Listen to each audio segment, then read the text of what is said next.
Welcome to the Sales Development Podcast, your trusted resource for the latest strategies, tactics, and tips on running a high-performance sales development program. Sales development has grown to become a critical part of the success of high-growth companies, and we dive in each week on how to specifically make your program successful and accelerate your career advancement. Subscribe at iTunes, YouTube, and jump on the newsletter over at Tenbound.com to make sure you never miss an episode.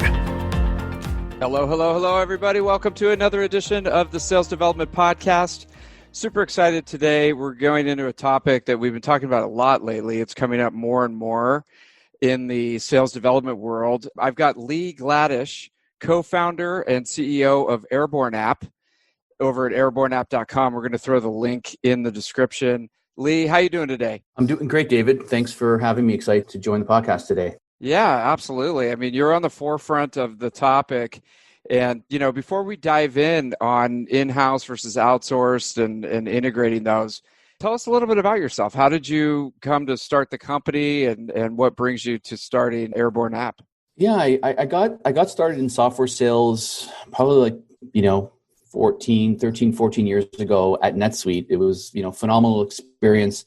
Learned all about SaaS. Those were still really early days in SaaS, because when we were pitching people on how to run their accounting online, let's just say a lot of people didn't take to that so well. But, NetSuite figured out the niche. That's different. It is. Yeah, they figured out the niche. They definitely kind of found their way, and it was a great company to work for, amazing leadership.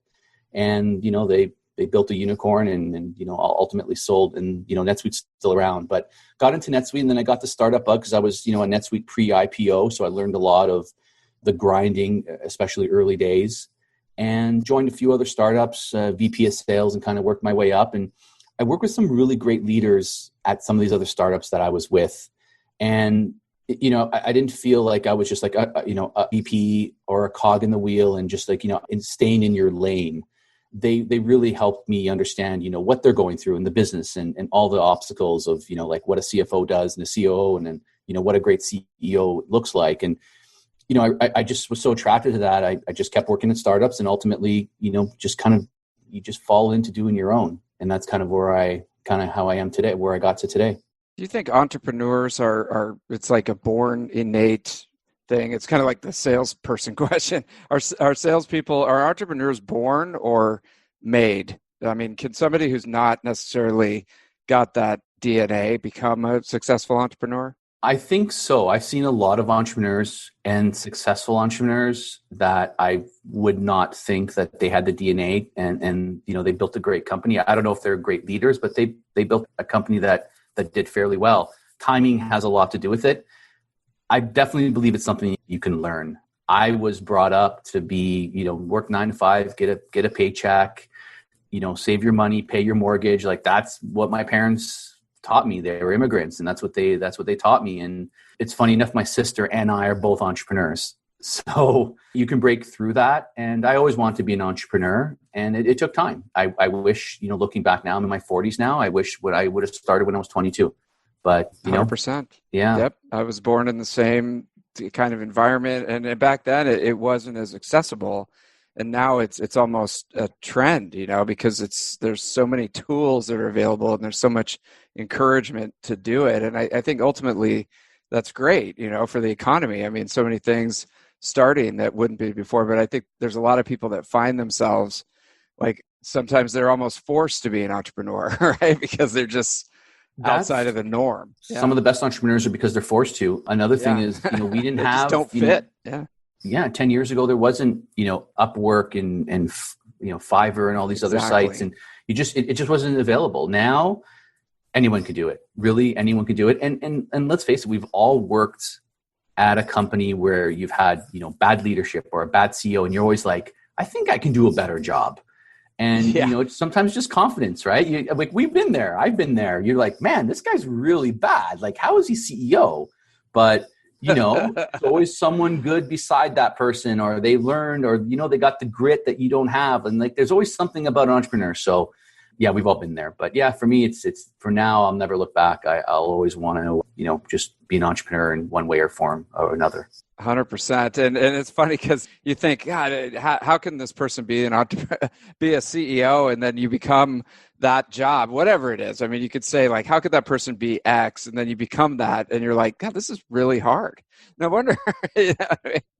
We all have, I look back and we all watch The Office in the US office, and everyone, no matter who you are, everyone has a little bit of Michael Scott in you, right? Even though you don't want to admit it, everyone has a Michael Scott moment, but with maturity. And I think the thing is, it's working with really good people.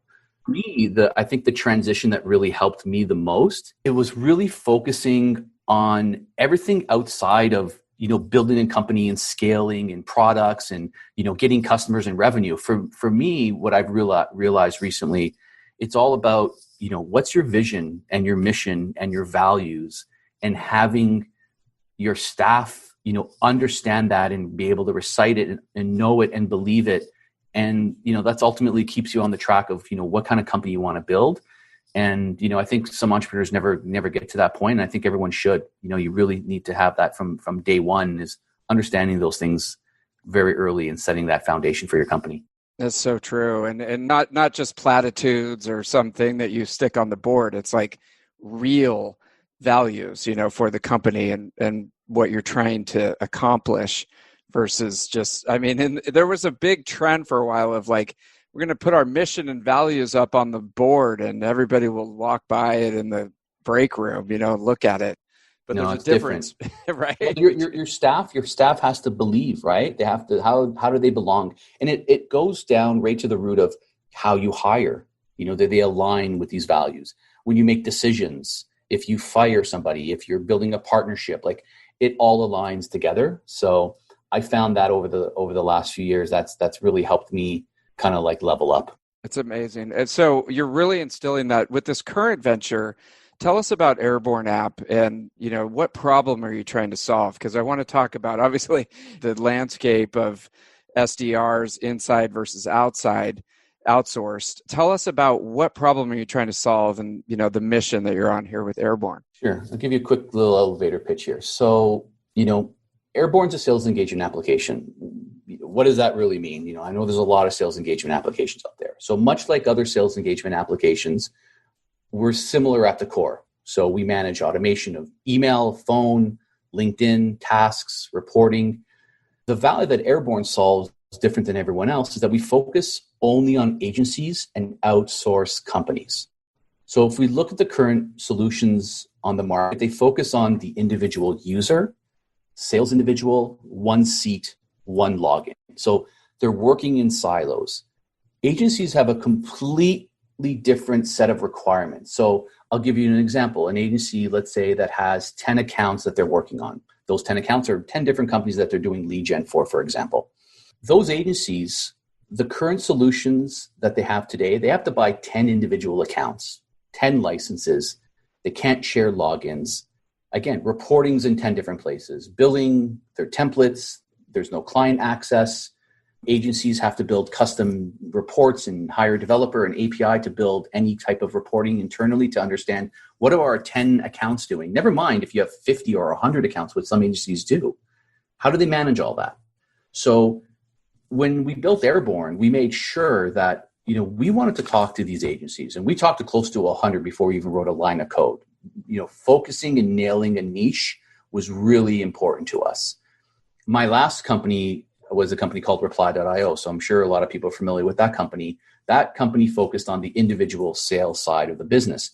The problem is agencies, that product is not built for them. So we wanted to find a niche and solve that problem because we felt that it was big enough in the market. And that's what we're doing today. We eventually will go to sales teams. But before we do that, we want to find out, what's wrong in the market and how we can make the sales team product better. But for today, outsource agencies and outsource companies that we're focusing on. Got it. Okay, this is really interesting. So because a lot of people, listen to this who are running outsourced agencies, they're managing these programs. They probably have the exact same headache. But then there's a lot of people who have in-house, SDR teams, and they're trying to figure out how do I work with the outsourced world. So there's there's pain on both sides there. So, if you think about the advantages of having an in-house team and the advantages of having an outsourced team, how do you think about those two, strategies? Yeah. So we definitely have seen there's a hybrid. Before it was, only in-house, then outsourced came, and now there's definitely a hybrid. So with in-house and outsourced, if, you're going to integrate both together, it really depends on the sales team structure. Okay. So to give you a little more background on that, if think about if you have a really good sales team, you have really good reps and they know how to close business, outsourcing prospecting to keep those reps closing more business, that's like a great strategy. It's a win-win. If your marketing team, so looking at outsourcing, if your marketing team is weak or non-existent, that's not able to generate leads, you definitely want to go outsourcing 100%. Other scenarios that we want to look at is if leads are being generated. So there are companies that are generating leads. There's downloads for content downloads, there's webinars, there's trial users. But a lot of companies, the reps aren't touching those leads. So having an outsourced company to educate and qualify, I find it often gets forgotten in a lot of companies. So there's a lot of hybrid models where you can work and decide, it's in-house and outsourced. And most of the time they work together. There are certain times when they don't, but you definitely want to have a model that feeds one off of another. So, I always say the best outbound is the best inbound that you get. So reps are working and closing deals, but reps, sometimes they don't have time they don't follow up with a lot of the stale leads. Perfect for outsourcing companies. So, and outsourcing also takes a lot of skill. Just like finding a good rep who hits quota year over year, it's the same thing with finding a good outsourced company. You really need to make sure that that company can, do the work that you're looking for, just like a good rep. I always look at, early stage companies, and they're the ones with the limited budgets. I'm in that position, right? I'm in that position, limited budget. Do I hire a rep for $3,000 to $4,000 that's fairly inexperienced that I have to teach and train? I went to an outsourced company, kind of like a hybrid. I have a guy here. I have an outsourced company that I do a little bit of both, and they book a ton of meetings for us. So that model works really well because for that same amount that I hire a rep or $3,000 to $4,000 or even $5,000, you can find a really good outsourced agency that's going to do the work of 3 or 4 or 5 reps. That's a big value there. Nice. Okay. So why not just, and I don't want to scare anybody, but if you're a SDR manager, you don't want to get outsourced, right? That used to be so scary, in the old days. I'm going to get outsourced, So if you're sitting there with an in-house team, what are the advantages of having an in-house team versus outsourced? Yeah. So sales training, you're training your reps. Those BDRs are going to be account managers or, sales leaders one day. So it's a great way to bring up those reps. So sales training is one. Sales enablement become very popular over the last few years. Working again with an outsourced company and getting them to instill the same values and pushing sales enablement to them. Like it's not their goal. Their goal is to book meetings for you. So you're losing a lot of the sales enablement side of the things. If you have a lot of experience in-house, so let's take an enterprise company. I know they outsource divisions and departments of products that they sell, but they have that experience in-house. And I've seen enterprise companies acquire outsourced companies and brought them in-house to manage their business development. So when you have that experience in-house, you can definitely run a great playbook. Another thing is that they have big marketing teams. Some companies, if you have a big marketing, you're driving lots of leads. Sometimes that's just enough for you. Like in a lot of companies, there's more leads than people can handle because reps, they're cherry picking. They're taking the top of the cream of the crop leads that are engaging the most. And there's just a whole bunch of leads that are just left there. And marketing's like, why would I go hire an outsourced company? They can't handle what we already have. And, we're doing just fine, but, they can still outsource. I think there's still value for that, but you have a big marketing team. Chances are, you're driving enough leads already. Big one, I think, is culture too. Like as a CEO, you just may not want to outsource anything. Just like you may not want to outsource IT, you may not want to outsource your sales, especially if you're a sales CEO like myself with sales background. I see the value, but it was like at my previous startup, I didn't outsource sales. I brought it all in-house because I was like, hey, I definitely want this in-house because of culture and all the reasons that I mentioned. Otherwise, culture is a big one for a lot of people, so it may not work for you. And what about integrating them? Like you have sort of, you've come over to the other side a little bit with your new startup.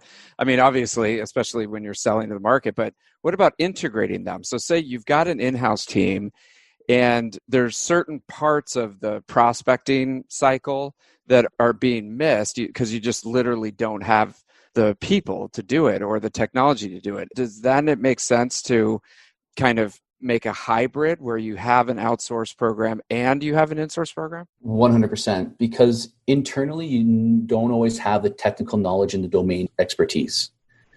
You may be a great closer. You may know how to drive some leads, but you're not going to do it as good as an agency. An agency that's the bread and butter. I've worked with some great agencies.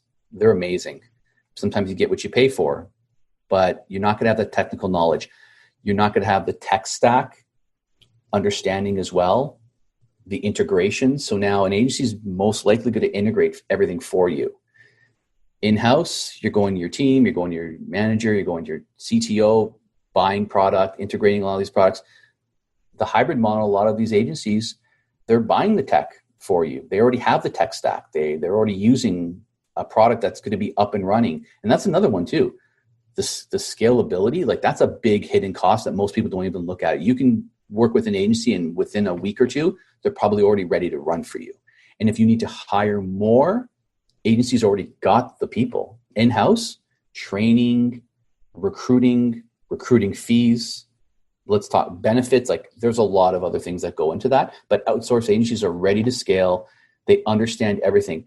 The biggest thing that I see people missing with in-house and why they should go hybrid in a lot of cases, and it's not for everybody. This is not a blanket statement that everyone should go hybrid or everyone should go outsourced. There's values of every point, in-house, outsourced, and just doing it with a hybrid model.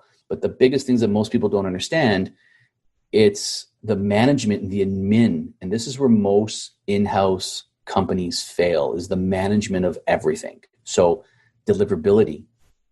I was in a space all about deliverability, and it took me years to figure it out. Validating emails and monitoring the email deliverability and backing up domains and not burning your main domain. Like agencies know this space, it's their bread and butter. And that's why a hybrid model works really, really well. Because more than anything, you're gonna get leveled up and trained by the agency. Not that you want to cut them, but they're gonna definitely save you years of time. 100%. Okay, so say you're sitting there and you're going, okay, I'm bought in. Lee, I get it. I believe what you're saying. Then how, as a manager, like a middle-level SDR manager at a company, how do you go have that conversation with the CFO and with the VP of sales to get permission to do this? Because wouldn't they kind of look at you and go, well, you're supposed to do all this stuff. Like, why did we hire 10 SDRs to run this? You know what I mean? Yeah, I think if you're down the road where you already have 10 SDRs, you probably may not want to have the conversation because you may be on the hot seat. So you may want to watch out. You may want to watch out for that one. I would probably maybe let go of that person. But if you're a new VP of sales or you've taken over a company and it's time to figure out which way you want to go, I would say, and if you have experience with doing this and you have a lot of experience doing it, start with in-house if that's what you feel like, because you know you have the experience and you can manage it. But I always promote bringing in an SDR, start an outsourced company, starting slow because they're going to build the playbook for you. They're going to set the foundation. They're going to do a lot of the dirty work. And your goal early on in a company is probably doing a lot of sales still. And the management and the administration of running these campaigns is really time consuming. So I would say, again, if you have an existing team, you're probably going to want to run with it, but maybe find where are the gaps? Are you going into a new vertical, a new market? Maybe your reps are not so good on the enterprise and good in the SME. Find the gap and where that agency can fit in. But otherwise, I would definitely highly recommend going with an agency early on because they're going to definitely show you that playbook more than anything. That's really important. Got it. And so that's a really important point. We ran a survey of buyers of agency, people that have used outsourced products a while ago. outsourced services. And, I think it was like 30% would recommend the same company. So, people are having a really hard time vetting these companies and knowing which ones to go with. It's either, making a gamble on a company that you're not really sure on, or just going with what your buddy used, and hoping for the best. So how do you think about vetting these? Like, what process did you go through to say, okay, I want to use one of these companies. How do I go about knowing if they can really help me? Yeah, it's definitely an interview process, just like you're hiring a VP of sales. So the first thing you want to understand is, what's their process? How much time you get to know them, know their business. I've seen agencies out there, believe it or not, that literally have a lead gen form. You fill it out and then they'll get started within a day. Probably not a good idea. I've seen it quite a few times. It's a bad idea. So you definitely want to sit down and understand, and not just have one meeting, have a few meetings. So understand their process. Another big one is, what type of work do they do? Do you need email work, phone? Is it LinkedIn? Is it content? So again, what's the gap that they're filling for you? If it's cold calling, this is another big one. If it's cold calling they're going to do, ask them to give you a cold call. Tell them to cold call one of your reps. See what happens. People don't vet these companies enough. Location's a big one. It could be maybe language, but not so much language. I would say time zone. Are they working the same time zone as you? Because again, you want them to be an extension of your team. You want that synergy and automation to be, flawless. Some other things that you want to look at is, and this is another big one too. I've seen this a lot recently because it's easy to get into this space. A lot of agencies in this market have worked for another agency and they've left and they started up their own. So I see a lot of agencies only have one front man. And I don't mean just it's okay if you're just, the one CEO closing business and you have a few people working for you. That model I've seen works great too. But just that one front man that does all the work, does all the advocating, that promotes and talks about, their company, and you never see or hear from that person again. And then they just pass you off to a VA, and then that's it. They'll run your campaign and they'll close you. So you want to watch it. You want to see are you hiring an account manager? Talk to the account manager. If you were hiring a salesperson, you're not just going to interview them and say you like them, and then hopefully you'll talk to them in 2-3 weeks from now. You're going to want to work with them every day. Find out who you're working with every day. So don't get sold by the front man is a big one. That's huge. It is. Yeah. How do you know, say you go in, you did all your due diligence that you're describing, you start using them. What are some red flags, or what are some things that you should watch for, in the first 90 days of the engagement? Yeah. So first 90 minutes is, do they know your ICP? So do they know your ideal customer profile? If they haven't, so if you're let's say, make it simple. Let's say you're a software SaaS company and you're selling to VPs of sales, and they only sell into manufacturing or e-commerce or wholesale distribution, or they've never sold in the US, probably a really easy sign. But within the first 90 days, you want to have at least some benchmark of results. So what are they claiming to provide you? And what are they going to be able to deliver? But a lot of the crap gets pushed onto agencies because there's so many expectations of them. So a company may go to an agency that has never booked a meeting ever. They've been in business for 4 or 5 years, and they're just starting to get into looking at an agency, and they expect an agency to book them 25 meetings. But they've never booked anything themselves. Everything's been just by warm referral, for example. You can't go in and expect an agency is going to book you 25 meetings. And if they're telling you that after you just told them it's been 4 years and you haven't done well on any outsourcing, you want to watch out for the blanket statements. So setting expectations is important on both ends. It's not just the agency side. It's also on the client side. I think that gets missed out a lot. And the biggest one is onboarding.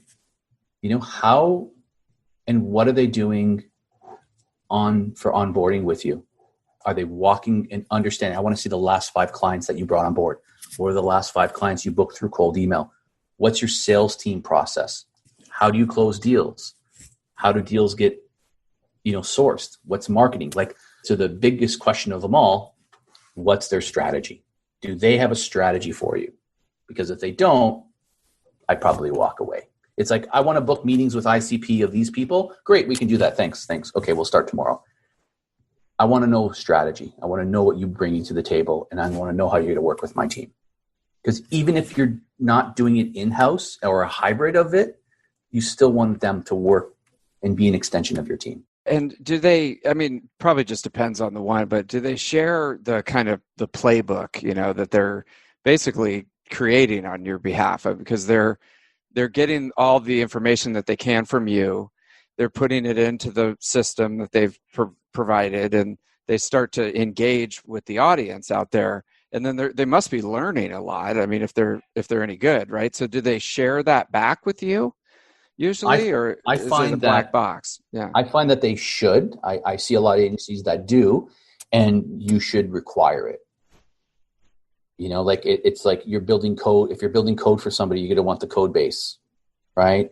You want to own it. And I would do the same thing with the agency. I want to know the playbook. If they're building a strategy for you, and if they have one, it should be very easy to share, because that's how you're going to build a long-term engagement. I've seen companies work with agencies for years is because of the long-term engagement and the strategy that they work for them. And as those companies grow, not only do they hire in-house, but they offset a lot of it with the outsourced team, because there's just a lot of dirty work that the in-house doesn't want to do. 100%. I think that there's a mindset I think it's kind of, I don't want to pigeonhole, people like me, but there's kind of a dinosaur mindset out there that the SDR job is simple. You just hire somebody right out of college and give them Salesforce and a phone and boom, then you start to peel it open and you're like, man, it's super complicated. It's super hard.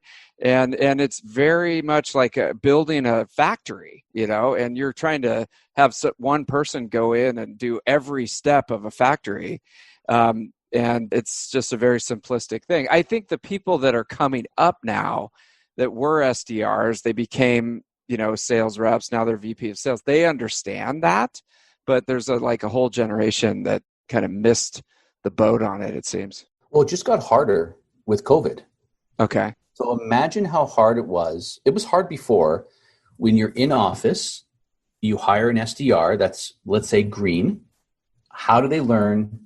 Who are they learning from? What's training look like? We have all been in the pit, right? Like, we've all been in the pit in sales, and there's 10 or 100 reps within, a sneeze from each other. And you hear and you pick up from the best reps and what they say and what their pitch is, and your sales meetings. You don't have that now. People are remote.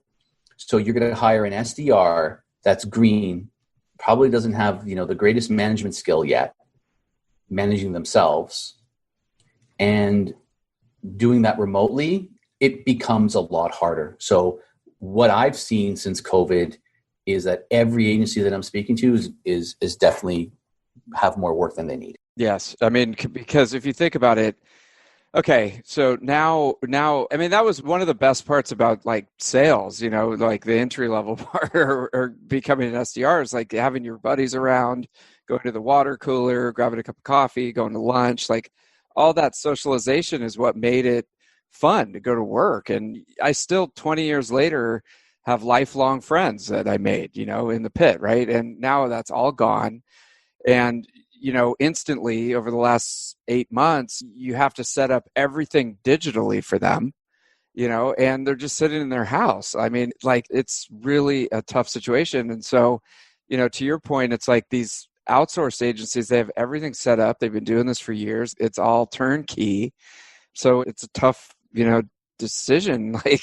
Which one am I going to build, build or buy? Yeah. 100%. It's like, I call them like athletes, right? So instead of an athlete, it's an athlete.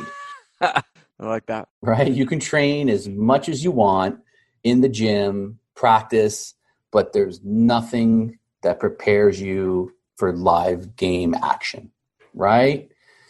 The energy level, completely different. You can't duplicate that in working remote. Probably everyone listening here has been in sales one time or another, especially if you're in BD, And the energy of being in the office and, just the joking around. And, we've all been there. We've heard that one sales guy with like that terrible cold call, and you've kind of like, you crack a joke and, you make sure like, hey, I better not do the same thing, or you learn from it though, right? You're not doing that now. And I find that's really hard. So agencies definitely have had a leg up in the last 6-7 months because they're used to working. Most of them used to working remote. They built the model, they built the playbooks. They have it ready to run for you. That's why it's coming up. I mean, that's on the market map, the Tenbound market map, the biggest quadrant. It's going fast. Dude, I mean, we're working on version 7 right now, and the quadrant has like doubled. We're going to have to just make a market map for all these companies, and now people, this is super helpful because people have some tools to be able to start to talk to those companies and shortlist them. And that's also on the directory, the Tenbound directory. We've got a lot of these companies listed, so you can bookmark them and call them and start to vet them out. Lee, this has been so helpful, man. So if people want to, we're going to put a link in the comment to Airborne App, agencies and people that want to check out the company. How do we get in touch with you? LinkedIn's always great. I get back to everybody. So just Lee Gladish on, find me on LinkedIn. You could email me at lee@airborneapp.com. LinkedIn's best, and airborneapp.com is the website. And if anybody is looking for help, guidance, want to just, talk shop, hit me up on LinkedIn. I block out Fridays to do a lot of min work and talk to whoever in sales outside of just work, build relationships that way. I found that's always kind of like, it's been a big help for me, kind of blocking out some time to do a lot of catch up stuff. And, we're happy to talk to people on Fridays and reach out to me. I'm happy to share ideas. And if you're a BD or in this space, like, love to, guide you the right way if I can. Yeah. And I have to say, I should have mentioned this before, but Lee, you have been super generous with your time and guidance and helping me. And we've had like, half a dozen calls that go on for a long time because you're a treasure trove of info. You've made great connections. And, I want to thank you for, supporting my journey here. And he's not kidding, folks. I mean, he's a very open and generous guy, and he's willing to help. So take him up on that. Thanks. David, I appreciate that. And, mutually beneficial, our relationship, getting you on the phone again, you've always been easy to talk with and connections that we've made. So one thing that, in this journey that we all take as entrepreneurs, and even if you're not an entrepreneur, it really doesn't matter. You're going to be a manager, a VP, a business owner one day, no matter what. There's two sides. There's, someone's always selling, someone's always buying. And we're going to run across each other one way or another. So you might as well just share your time, build a good network of people, and learn from each other. And, there's always three things that I always say. You outwork, you outsmart, or you out-intimidate people. You can do all those things, but you can also be really nice while you do it. And, work with people because you're going to cross paths. And, I just, a quick little story here. I was talking to a friend who was an angel investor. He's looking to put some money in, and then he had a friend that had another company, and now all of a sudden, like, he was looking to invest, but now we're looking to integrate our products together. It's just like, it's a small world out there. So be kind. And when you get that bad LinkedIn or email, you know what? Just say no thanks, and you'll be okay. You don't have to be a jerk. 100%. Well, Lee, thank you so much. And I'm really excited to work with you more. This is just a tremendous opportunity for the outsource world. And I can't wait to track your progress with this, man. So thanks for coming on the Sales Development Podcast, and we'll talk again soon. Thank you. And thanks for your support. Happy to join today. Great. Thank you for listening to the Sales Development Podcast, the only audio forum 100% focused and dedicated to sales development, with your host, David Delaney. Please be sure to subscribe to the show on YouTube and take a moment to leave us a review on iTunes. Your support makes our show possible. If you are struggling with your sales development program, contact us at tenbound.com for a no-obligation exploratory call. Again, that's tenbound.com.